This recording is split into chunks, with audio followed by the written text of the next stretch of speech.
அமைதியான மாயக்காட்டில் ஒரு காலத்தில் பல விலங்குகள் சந்தோஷமாக வாழ்ந்து வந்ததை நான் உங்களுக்கு சொல்லப் போகிறேன். அந்த காட்டில் ஒரு பெரிய சிங்கம் இருந்தது. அது மிகவும் வலிமையானது.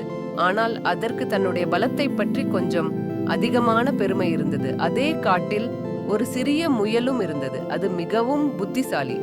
எல்லாவற்றையும் கவனமாக பார்த்து யோசித்து செயல்படும் நல்ல பழக்கம் அதற்கு இருந்தது. ஒரு நாள் காட்டில் உள்ள எல்லா விலங்குகளும் சிங்கத்தின் பெருமையால் சற்று பயந்து வாழ்ந்து கொண்டிருந்ததை நான் கவனித்தேன்.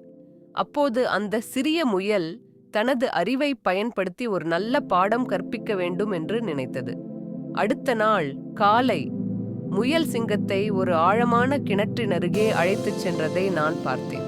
கிணற்றில் உள்ள தண்ணீர் மிகவும் தெளிவாக இருந்தது. சிங்கம் கிணற்றில் பார்த்தபோது தன்னுடைய பிரதிபலிப்பை வேறு ஒரு சிங்கம் என்று நினைத்தது.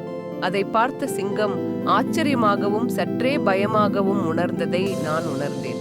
அப்போது அது தன்னுடைய பெருமை தேவையில்லை என்றும் எல்லாரும் சமமாக இருக்க வேண்டும் என்றும் புரிந்து கொண்டது.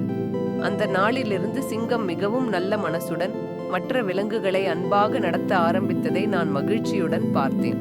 காட்டில் மீண்டும் அமைதியும் சந்தோஷமும் நிறைந்தது.